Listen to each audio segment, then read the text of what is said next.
Friction का पहला class में हमने कुछ बेसिक्स डिस्कस किए थे, थोड़ा सा रिवाइज कर लेते हैं। एक ब्लॉक को अगर हम हॉरिजॉन्टल सरफेस में रखते हैं और हॉरिजॉन्टल सरफेस जो है अगर ब्लॉक के ऊपर नेट फोर्स इस तरफ अप्लाई करता है तो हम इस जो सरफेस का जो रिएक्शन है इसको रिजॉल्व कर देते हैं। परपेंडिकुलर टू सरफेस इस कंपोनेंट को हम नॉर्मल फोर्स या नॉर्मल रिएक्शन कहते हैं, और सरफेस रिएक्शन का कंपोनेंट पैरेलल टू सरफेस जो है इसको हम फ्रिक्शन कहते हैं। सो नॉर्मल रिएक्शन और फ्रिक्शन जो है कंपोनेंट्स है सरफेस का रिएक्शन। तो सरफेस जैसा बदल जाता है, सपोज सरफेस ऐसा है और अब ब्लॉक को इसके ऊपर रखें तो जो सरफेस का रिएक्शन होगा किसी भी तरह होगा, डिपेंड करता है कि और कौन सा फोर्स आपने अप्लाई किया। यहाँ पर शायद एक्सटर्नल फोर्स इस तरफ होगा, इसलिए एक्सटर्नल फोर्स इस तरफ, mg इस तरफ, इनका रिजल्टेंट इस तरफ था, रिजल्टेंट फोर्स इस तरफ था। इस डायरेक्शन में ब्लॉक ने सरफेस पर एग्जर्ट किया, इन टर्न सरफेस भी ब्लॉक पर इधर किया। उसी तरह यहाँ पर भी एक फोर्स तो mg है और एक अप्लाइड फोर्स होगा। अप्लाइड फोर्स उधर होगा या इधर होगा, डिपेंडिंग उसके ऊपर डिपेंड करके जो सरफेस रिएक्शन है ये सरफेस को किस तरफ पुश कर रहा है। सपोज ये सरफेस को इस तरफ पुश किया तो सरफेस भी इसे वापस पुश करेगा। ये सरफेस रिएक्शन, इसको अगर आप रिजॉल्व कर देते हैं परपेंडिकुलर टू सरफेस, ये जो कंपोनेंट है सरफेस रिएक्शन का कंपोनेंट परपेंडिकुलर टू सरफेस, इसको हम नॉर्मल फोर्स बोलते हैं, और इसका जो कंपोनेंट है पैरेलल टू सरफेस इसको फ्रिक्शन बोलते हैं। राइट ऐसा भी हो सकता था डिपेंडिंग ऑन एक्सटर्नल फोर्स, ऐसा भी हो सकता है। सरफेस रिएक्शन इस तरफ भी हो सकता है, ऐसा इस तरफ भी हो सकता है सरफेस रिएक्शन। तो ये component perpendicular to surface normal force, parallel to surface friction, depend करता है और फैक्टर्स के ऊपर। उसी तरह प्योरली वर्टिकल सरफेस अगर है, ये तो इंक्लाइंड सरफेस है, हॉरिजॉन्टल है, इंक्लाइंड, वर्टिकल है, वर्टिकल है, वर्टिकल में भी डिपेंड करता है ये सरफेस, तो सरफेस का रिएक्शन इस तरफ भी हो सकता है, इस तरफ भी हो सकता है, डिपेंड करता है कि आपने किस तरह का फोर्सेस इसके ऊपर अप्लाई किया। नेट फोर्स इसके ऊपर किस तरफ है, इन टर्न ये सरफेस को किधर अप्लाई करता है। ये अगर सरफेस को इधर पुश किया तो सरफेस उसे वापस पुश करेगा। तो सरफेस का जो फोर्स है ब्लॉक के ऊपर वो है सरफेस रिएक्शन, उसको हम रिजॉल्व कर देते हैं। परपेंडिकुलर टू सरफेस इसको नॉर्मल फोर्स कहते हैं, पैरेलल टू सरफेस इसको फ्रिक्शन कहते हैं। तो लास्ट क्लास में हम जो क्वेश्चंस लिए थे, जो फोर्सेस था, ब्लॉक था हॉरिजॉन्टल सरफेस पर और हमने जो फोर्स अप्लाई किया वो भी हॉरिजॉन्टल था। आज हम डिस्कस करते हैं इन पर्टिकुलर ये वर्टिकल सरफेस, राइट। और नेक्स्ट क्लास में हम जनरल सभी केसेस को डिस्कस करेंगे। तो आज का क्लास में ब्लॉक जो है वर्टिकल सरफेस को टच करता है। चलिए क्वेश्चन लेते हैं। ये वर्टिकल सरफेस है, रफ सरफेस है, और एक ब्लॉक है। ब्लॉक का मास मान लेते हैं 8 kg। ऐसा रहेगा? ऐसे छोड़ देने से रहेगा? नहीं रहेगा, गिर जाएगा। क्यों गिर जाएगा? वेट की वजह से, वेट की वजह से गिर जाएगा। वेट जो है G10 ले लेता हूँ तो वेट 80 न्यूटन हो गया। तो हमें इसे पुश करना पड़ेगा, इसको रखने के लिए हमको एक पुश करना पड़ेगा, राइट। इसको पुश करने से रह जाएगा। सपोज हमने पुश किया विद ए फोर्स 200 न्यूटन, और ये जो सरफेस है ये दोनों सरफेस के बीच में म्यू एस जो है, म्यू एस से मान लेते हैं 0.6 और म्यू के है 0.4। हमें पूछा गया कि ब्लॉक का एक्सेलरेशन क्या होगा और ब्लॉक के ऊपर फ्रिक्शनल फोर्स क्या होगा। दो पार्ट है, एक्सेलरेशन और फ्रिक्शनल फोर्स। तो हमने फोर्स इधर अप्लाई किया 200 न्यूटन, ये आगे जाएगा, ये फोर्स, ये ब्लॉक आगे जाने का कोशिश करेगा और वॉल को पुश करेगा। सो इस फोर्स की वजह से ये वॉल को इधर पुश करेगा, ग्रेविटी जो है नीचे की ओर पुल कर रहा है, तो रिजल्टेंट फोर्स कुछ इस तरफ होगा। रिजल्टेंट फोर्स जो है कुछ इस तरफ होगा। सो ये ब्लॉक जो है सरफेस को इधर पुश करेगा, इन टर्न सरफेस भी ब्लॉक को पुश करेगा अपोजिट में। तो सरफेस जो है ब्लॉक को पुश किया, ये सरफेस रिएक्शन, इसको हम रिजॉल्व कर देते हैं पैरेलल टू सरफेस, जिसको फ्रिक्शन कहते हैं, परपेंडिकुलर टू सरफेस, जिसको हम नॉर्मल फोर्स कहते हैं, राइट। सो इस डायरेक्शन में मोशन नहीं हो सकता बिकॉज दीवार है, तो इस डायरेक्शन में जो है नेट फोर्स 0 होना चाहिए, यानी force to the right equal to force to the left. Left वाला फोर्स N है, राइट वाला फोर्स F, यानी कि N जो है 200 न्यूटन। अब हम डिस्कस करते हैं उस फोर्स की जो मोशन लाने का कोशिश कर रहा है। वो कौन सा फोर्स है? वेट। वेट की वजह से नीचे जा रहा है। सो ये जो फोर्स है ये पैरेलल टू सरफेस, हमको मालूम है पैरेलल टू सरफेस अगर लिमिटिंग फ्रिक्शन को क्रॉस करता है तभी जाके मोशन होगा। सो ये फोर्स है पैरेलल टू सरफेस, और ये जो है लिमिटिंग फ्रिक्शन से क्रॉस करना चाहिए। लिमिटिंग फ्रिक्शन का वैल्यू कितना होता है? Mu S into normal force. Mu S 0.6 दिया गया, नॉर्मल फोर्स 200, नॉर्मल फोर्स 200, तो ये हो गया 120। लेकिन जो फोर्स पैरेलल टू सरफेस है वो जो कि mg है वो 120 से कम है, इसलिए मोशन नहीं होगा।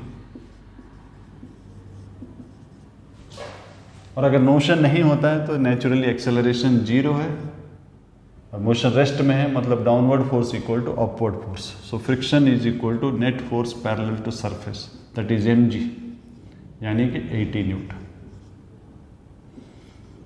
सो इस क्वेश्चन में एक्सेलरेशन 0 है और फ्रिक्शन जो है 80 न्यूटन।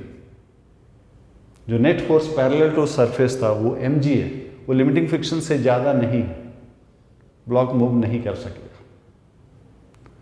डाटा चेंज कर देते हैं, देखते हैं डाटा चेंज करने से क्या आएगा। डाटा को चेंज कर देते हैं, ये 100 न्यूटन था, 200 न्यूटन था, इसको चेंज कर देते हैं, 100 न्यूटन करते हैं। अब देखते हैं,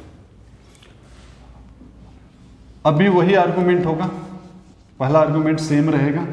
पहला आर्गुमेंट क्या रहेगा कि आपने ऐसा पुश किया और इधर दीवार है, इधर मोशन हो ही नहीं सकता, दीवार है इधर मोशन हो ही नहीं सकता है। सो इस डायरेक्शन में इक्विलिब्रियम है, translatory equilibrium. Force to the left equal to force to the right, इसमें कोई चेंज नहीं आएगा, खाली फोर्स का वैल्यू बदल गया है, अभी 100 न्यूटन है। So force to the right equal to force to the left. Weight के चलते नीचे जाने का कोशिश कर रहा, सो पैरेलल टू सरफेस जो है वेट जिसके चलते वो नीचे जा रहा है, यानी कि फ्रिक्शन जो है ऊपर की तरफ एक्ट करेगा। तो ये फॉरवर्ड फोर्स को लिमिटिंग फ्रिक्शन से ज़्यादा होना चाहिए। पहले लिमिटिंग फ्रिक्शन निकाल लेते हैं। लिमिटिंग फ्रिक्शन क्या है? Mu S into N. So mu S 0.6 है, एन है 100, यानी कि 60। ये फॉरवर्ड फोर्स से कम पड़ गया। फॉरवर्ड फोर्स जो है 80 है, फॉरवर्ड फोर्स mg है 80। सो ब्लॉक मूव्स, किस तरफ मूव करता है? डाउनवर्ड। और एक बार मूव करता है तो फ्रिक्शन जो है काइनेटिक हो जाएगा। म्यू के इंटू एन, म्यू का कितना है? 0.4, एन कितना है? नॉर्मल फोर्स कितना? 100, यानी कि 40 न्यूटन। सो मोशन जो है वाई डायरेक्शन में इस तरफ, along motion net force ma होना चाहिए। सो अलॉन्ग मोशन फोर्स क्या है? फॉरवर्ड डायरेक्शन में फ्रिक्शन है, सॉरी mg है, बैकवर्ड डायरेक्शन में फ्रिक्शन है, इक्वल टू ma। सो हमको मालूम है अलॉन्ग मोशन फोर्स जो है ma होता है। सो नीचे की ओर 80 है, ऊपर की ओर 40 है, इक्वल टू 80, यानी कि ये जो है 5 मीटर पर सेकेंड। ठीक है। सो नॉर्मल फोर्स का मतलब normal to the surface over which the body is either sliding or about to slide, right. Next question लेते हैं।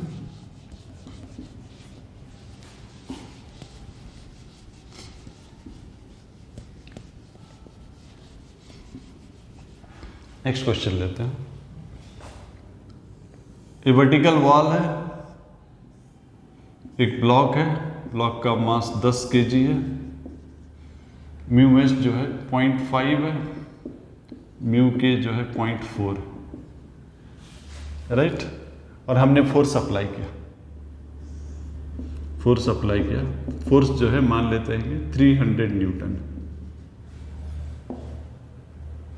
तो हमें क्वेश्चन पूछा गया फाइंड एक्सेलरेशन और सरफेस रिएक्शन, ये दो ठो निकालना। तो हमने हॉरिजॉन्टल डायरेक्शन में मोशन लिया होगा, हमने पुश किया, ये आगे बढ़ने की कोशिश करेगा, ये वॉल को पुश करेगा, वॉल इन टर्न इसको पुश करेगा। हॉरिजॉन्टल डायरेक्शन में मोशन नहीं है, हॉरिजॉन्टल डायरेक्शन में फोर्स 0 होना चाहिए, left equal to right, right. अब बात करते हैं वर्टिकल डायरेक्शन। सो वेट के चलते नीचे जाने का कोशिश करेगा। Forward force parallel to surface जो है, फोर्स जो है वो वेट, सो नीचे जाने का कोशिश करेगा। हेंस इन दोनों सरफेस के बीच में जो फ्रिक्शन एक्ट करेगा, ब्लॉक के ऊपर जो फ्रिक्शन एक्ट करेगा वो ऊपर की तरफ एक्ट करेगा। और ये फ्रिक्शन, ये जो फॉरवर्ड फोर्स है, लिमिटिंग से अगर ज़्यादा होगा तभी मोशन होगा। सो पहले लिमिटिंग फ्रिक्शन निकाल लेते हैं।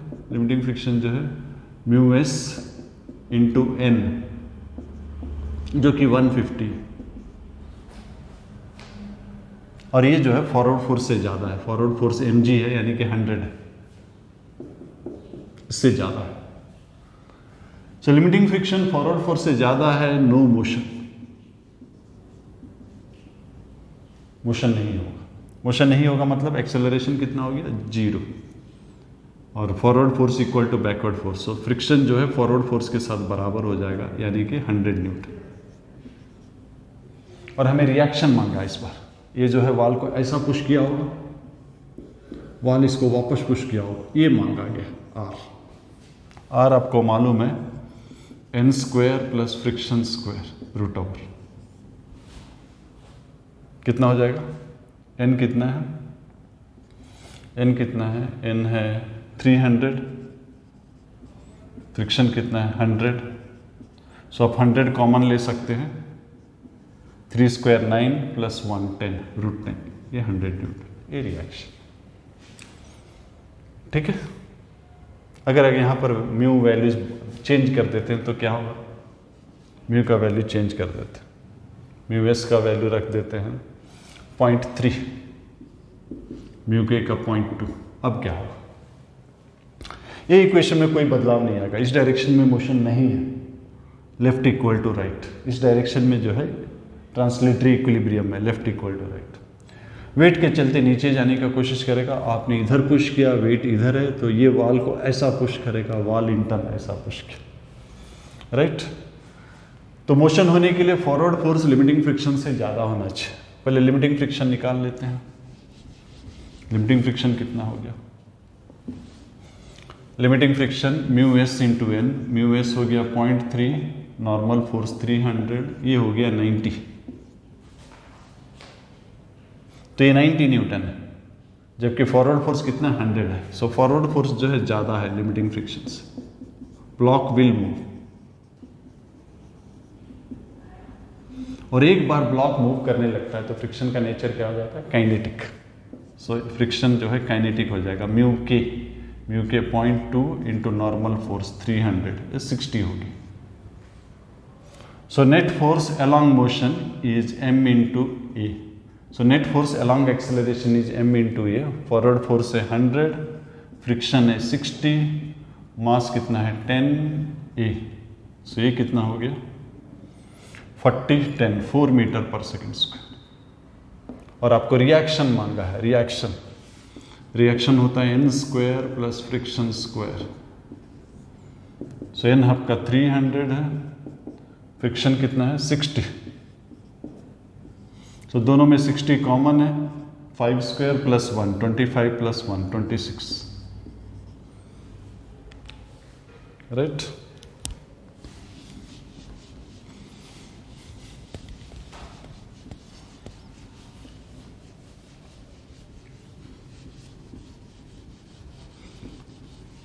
नेक्स्ट क्वेश्चन लेते हैं। एक ब्लॉक है, बड़ा सा ब्लॉक है, जिसको आप पुश कर रहे हैं, हॉरिजॉन्टल सरफेस में पुश कर रहे हैं। इसका एक्सेलरेशन है इस तरफ 5 मीटर पर सेकेंड स्क्वायर। तो ऐसा जा रहा है, ये ब्लॉक है, ये ब्लॉक है, ऐसा जा रहा है। इसके सामने में एक छोटा सा ब्लॉक अटैच कर दीजिए, जस्ट रख दीजिए, जस्ट रख दीजिए, एक छोटा सा ब्लॉक रख दीजिए। इसका मास मान लेते हैं 2 kg। ये बड़ा सा ब्लॉक 2 kg रख दीजिए और देखिए ये गिर नहीं रहा है, गिर नहीं रहा है। ऐसा ब्लॉक है, जैसे कि हाथ सपोज बड़ा ब्लॉक है, ये छोटा सा ब्लॉक। तो अगर मैं ऐसा रख दूं और जोर से लूंगा तो नहीं गिरेगा, ठीक है ना। जब तक ये एक्सेलरेटेड है, सर्टेन मिनिमम वैल्यू से ज़्यादा है, तब तक नहीं गिरेगा। जब ये स्लो डाउन हो जाएगा तब गिर जाएगा। देखिए एक्सेलरेटेड है, नहीं गिरेगा। जहाँ स्लो डाउन हो रहा है वहाँ गिर जा रहा है। तो हम इसका मोशन डिस्कस करते हैं कि म्यू का कम से कम क्या वैल्यू होना चाहिए ताकि ना गिरे, और ए का कम से कम कितना वैल्यू। सपोज म्यू का वैल्यू आपको मालूम है, म्यू का वैल्यू दिया गया है 0.4 इन दोनों सरफेस के बीच। म्यू का वैल्यू 0.4 है और एक्सेलरेशन 5 है। दोनों देने से होगा नहीं, एक को निकाल देते हैं। चलिए म्यू को ही निकाल देते हैं। म्यू का कम से कम कितना वैल्यू होना चाहिए ताकि ये ना गिरे, राइट। सो ये जब आगे जाएगा ये इसको धक्का देगा, है क्या नहीं। ये जब इसको धक्का देगा वो भी इसको धक्का देगा, राइट। ये इसको धक्का देगा, ये इसको धक्का देगा तो वो भी इसको धक्का देगा, राइट। सो इसको जो धक्का दिया उसका नॉर्मल कंपोनेंट इस तरफ होगा, वेट के चलते नीचे की ओर जा रहा है। फिर इन दोनों के बीच में जो सरफेस के बीच में फ्रिक्शन फोर्स आएगा। फ्रिक्शन का डायरेक्शन क्या होता है, ऑपोजिट टू रिलेटिव मोशन। सो ये ब्लॉक का जो सरफेस है वो नीचे की तरफ आ रहा है, सो उसका ऑपोजिट क्या होगा, ऊपर की तरफ। सो ब्लॉक के ऊपर फ्रिक्शन जो है ऊपर की तरफ एक्ट करेगा। वर्टिकल डायरेक्शन में मोशन नहीं है, इसका मतलब downward force is equal to upward force. So mg equal to friction, Y direction में फोर्स 0। अब एक्स डायरेक्शन की बात करते हैं। एक्स डायरेक्शन में ये जो ब्लॉक है, ये छोटा सा ब्लॉक, ये बिगर ब्लॉक के साथ जा रहा है, मतलब इसका एक्सेलरेशन वही है जो बिगर ब्लॉक, दोनों का एक्सेलरेशन सेम है। सो इस डायरेक्शन का फोर्स हो जाएगा मास इंटू एक्सेलरेशन, और इस डायरेक्शन में फोर्स कितना है, n। सो n जो है m इंटू एक्सेलरेशन 5, m जो है 2 है, राइट। सो जब तक ये जो फॉरवर्ड फोर्स है, ये जो फॉरवर्ड फोर्स से अगर लिमिटिंग फ्रिक्शन ज़्यादा है तो ये नहीं गिरेगा। जब ये फोर्स लिमिटिंग फ्रिक्शन से, मैं रिपीट कर रहा हूँ, मैं शायद गलत बोल गया, जब तक एक फॉरवर्ड फोर्स लिमिटिंग फ्रिक्शन से कम है ये नहीं गिरेगा। जब ये फोर्स लिमिटिंग फ्रिक्शन से ज़्यादा हो जाएगा तभी गिरेगा। मतलब लिमिट मैक्सिमम हम तो इसको लिमिटिंग फ्रिक्शन के साथ ले सकते हैं। सो फॉरवर्ड फोर्स का वैल्यू, मैक्सिमम वैल्यू हम लिमिटिंग फ्रिक्शन के साथ ले सकते हैं, तब तक वो नहीं गिरेगा। सो यहाँ फॉरवर्ड फोर्स क्या है, mg। लिमिटिंग फ्रिक्शन क्या होता है, mu S into n, right. So n क्या है, n जो है m into a, m into a यानी कि 5, right. So mu S into n है m इंटू ए, तो दोनों साइड m कट गया। सो म्यू एस का वैल्यू जो है g/5 यानी कि 10/5 2।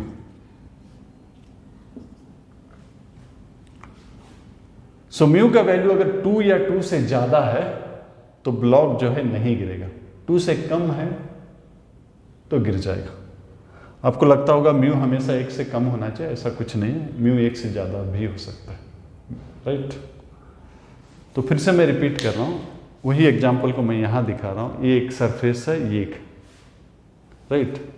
मैं पहले होल्ड किया हूँ क्योंकि एक्सेलरेशन नहीं है, गिर जाएगा। लेकिन जब मोशन में लाऊंगा आप देखेंगे नहीं गिरेगा। मोशन में ला रहा हूँ, इसको छोड़ दे रहा हूँ, नहीं गिर रहा।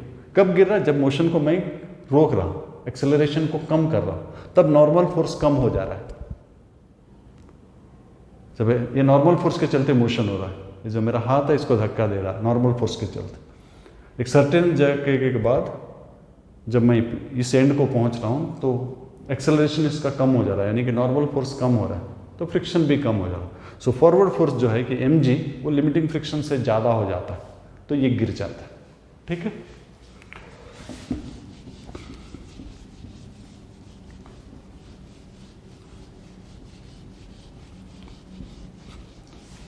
सो नेक्स्ट क्वेश्चन लेते हैं।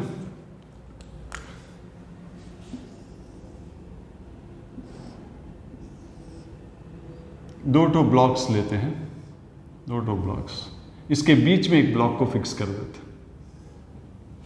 दो ब्लॉक्स लेते हैं, मान लेते हैं ये 5 kg है, ये 8 kg है, और इसमें 2 kg ब्लॉक को फिक्स कर देते हैं, जस्ट सैंडविच करते हैं और एक हॉरिजॉन्टल फोर्स लगा देते हैं। ये सरफेस स्मूथ, ये पूरा हॉरिजॉन्टल सरफेस स्मूथ है, यानी कि म्यू 0, और यहां पर म्यू दिया गया, ये स्मूथ है, ये स्मूथ है म्यू 0, और यहां म्यू दिया गया, म्यू दिया गया 0.4, और हमें पूछा गया कि f का कितना मिनिमम वैल्यू होना चाहिए ताकि ये ब्लॉक ना गिरे। राइट, आई रिपीट कर रहा हूँ, f का मिनिमम कितना वैल्यू हो ताकि ये जो 2 kg ब्लॉक, जो कि दो ब्लॉक के बीच में आपने खाली रख दिया, तो f का मिनिमम वैल्यू कितना हो ताकि ये ना गिरे। सो फाइन, म्यू 0 है। पहले हॉरिजॉन्टल मोशन की बात करते हैं। एक्सेलरेशन हो जाएगा force by total mass. Total mass कितना है? 5 10 7 प्लस 8 15, ये एक्सेलरेशन होगी। राइट, अब इन दोनों के बीच में फ्री बॉडी डायग्राम करते हैं। ये 2 kg है, 2 kg है, और ये 8 kg है। दोनों के एक ब्लॉक ले लेते हैं। 2 kg है, 8 kg है, दोनों को अलग अलग लेते हैं। तो 2 kg के ब्लॉक, खाली 2 kg के ब्लॉक का बात करते हैं। सो 2 kg ब्लॉक जो है इसको पुश करेगा से N1, जिसके चलते ये भी आगे जाएगा। N1 का वैल्यू कितना होगा? इसका मास यानी कि 8 kg इंटू एक्सेलरेशन F/50। सो 2 kg जो है 8 kg को इतना जोर से पुश किया, इन टर्न 8 kg भी 2 kg को पुश करेगा। राइट, सो ये नॉर्मल फोर्स है 2 kg के ऊपर। इसके अलावा इसका अपना वेट है, जो कि g को अगर 10 लेता हूँ 20, जिसके चलते ये नीचे जाएगा। ये जब नीचे जाएगा, ये जो सरफेस है, ब्लॉक का जो सरफेस है, ये नीचे की ओर स्लाइड कर रहा है with respect to this. Block का जो सरफेस है नीचे की ओर स्लाइड कर रहा है। सो फ्रिक्शन जो है ऑपोजिट डायरेक्शन में एक्ट करेगा। और अगर ये फ्रिक्शन वेट के साथ बराबर हो जाता है तो ये ब्लॉक नहीं गिरेगा। तो हमें पूछा है कि F का मिनिमम वैल्यू कितना होना चाहिए। तो ये जो फ्रिक्शन है इसको हम लिमिटिंग फ्रिक्शन ले लेते हैं। ये अगर mg के साथ बराबर हो गया तो नहीं गिरेगा। लिमिटिंग फ्रिक्शन क्या होता है? μs into N equal to mg। So μs हमें दिया गया है 0.4 नॉर्मल फोर्स, यानी कि N1 है यहाँ पर। ये जो नॉर्मल फोर्स है N1 है, वो है 8 into F/15 equal to mg। mg कितना है? 20। तो F निकाल लेते हैं। F निकल जाएगा 15 into 20 by 0.4 into 8। So 0.4 into 550। सो आप इसको और थोड़ा सिंप्लीफाई कर लीजिए, 2 से डिवाइड कर दीजिए, 25 हो जाएगा, या फिर पूरा लिख लीजिए 750 बाई 8 न्यूटन। तो कम से कम इतना फोर्स अप्लाई करना चाहिए। इससे ज़्यादा करोगे तो यहाँ जो फ्रिक्शन है, यहाँ जो फ्रिक्शन यानी कि यहाँ जो फ्रिक्शन है वो लिमिटिंग एक्ट नहीं करेगा, वो उतना ही एक्ट करेगा जो कि mg को बैलेंस करे। इससे कम अप्लाई करोगे तो फॉरवर्ड फोर्स जो है लिमिटिंग फ्रिक्शन से ज़्यादा हो जाता है, ये नीचे की ओर स्लिप कर जाए। ठीक है,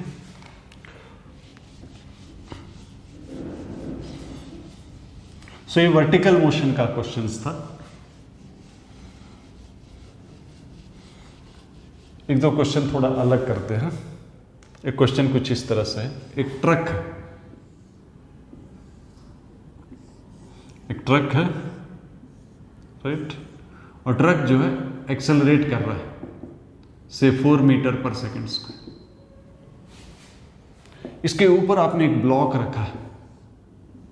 कितना दूरी पे रखा है? छोटा सा ब्लॉक है, 5 मीटर दूरी पे रखा है। इन दोनों सरफेस के बीच में, इन दोनों के सरफेस के बीच में म्यू मान लेते हैं 0.3। खाली म्यू लिखा हूं, मतलब mu S equal to mu K equal to 0.3। तो क्वेश्चन ये है कि कितने समय के बाद ये पीछे गिर जाएगा। आप भी देखे होंगे, अगर कोई चीज ट्रक वगैरह जब तेज जाते हैं तो कुछ उसके अंदर जो बक्सा वगैरह सामान रखते हैं वो पीछे की तरफ गिर जाता है तेज जाने से। सो यहाँ ये क्वेश्चन है कि कितने समय के बाद ये जो बॉक्स है पीछे गिर जाएगा। तो पहले फ्री बॉडी डायग्राम करते हैं, ट्रक का बात करते हैं। ट्रक का जो सरफेस है आगे की ओर जा रहा है रिलेटिव टू ये सरफेस, ब्लॉक का सरफेस का रिलेटिव में ट्रक का सरफेस आगे की ओर जा रहा है, हेंस ट्रक के ऊपर फ्रिक्शन पीछे की ओर एक्ट करेगा।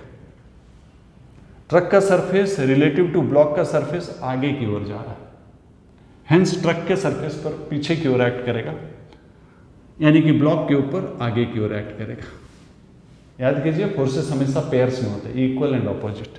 इसका फ्रिक्शन इसके ऊपर लगेगा यानी कि पीछे की ओर, तो इसका फ्रिक्शन उसके ऊपर आगे की ओर। सो फ्रिक्शन जो है म्यू इंटू एन, यहां एन क्या होगा, vertically no motion, vertically no motion, तो एन हो जाएगा आपका M G. So mu into M G. और इस फ्रिक्शन की वजह से इस ब्लॉक का सामने की ओर एक एक्सेलरेशन होगा। एक्सेलरेशन कितना होगा, फ्रिक्शन बाय मास, यानी कि म्यू जो है 0.3 इंटू 10। सो ब्लॉक का सामने की ओर एक्सेलरेशन 3 मीटर पर सेकेंड स्क्वायर है। सो फ्रिक्शन ज़्यादा से ज़्यादा इतना ही प्रोवाइड कर सकता है, लेकिन ट्रक जा रहा है 4, ट्रक जा रहा है 4, ये जो फ्रिक्शन है सामने की ओर ज़्यादा से ज़्यादा 3 प्रोवाइड कर सकता है।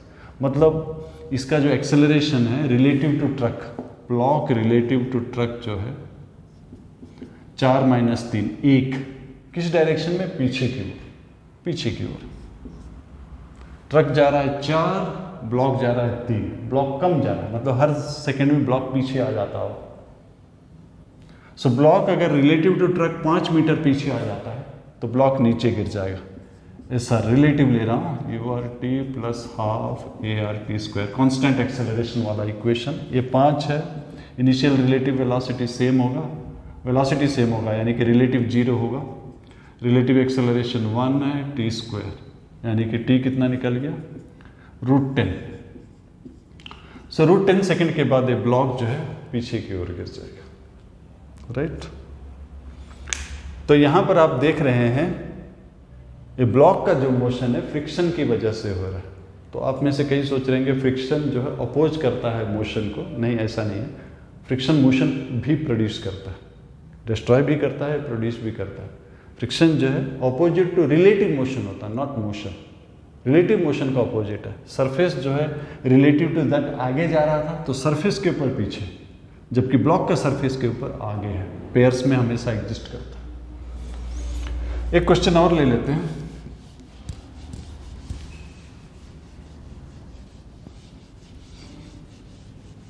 एक क्वेश्चन और ले लेते हैं।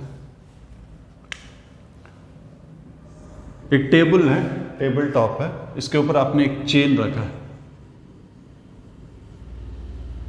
और ये जो चेन का जो लेंथ है सपोज 1/6 ऑफ लेंथ हैंग कर सकता है मैक्सिमम।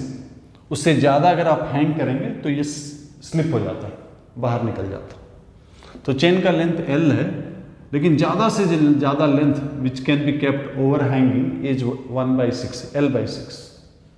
तो आपको पूछा है म्यू एस कितना है, चेन और टेबल के बीच में म्यू एस कितना। सो ये जो फोर्स है इसके चलते इसका वेट होगा, इसका वेट कितना होगा, चेन का लेंथ L है, मास M है।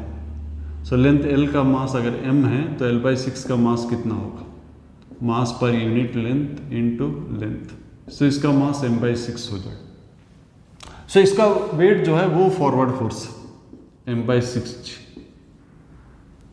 ये फॉरवर्ड फोर्स है। ये अगर लिमिटिंग फ्रिक्शन से ज़्यादा हो जाएगा, लिमिटिंग फ्रिक्शन से अगर ज़्यादा हो जाएगा, लिमिटिंग फ्रिक्शन से ज़्यादा हो जाएगा तो मोशन हो जाएगा।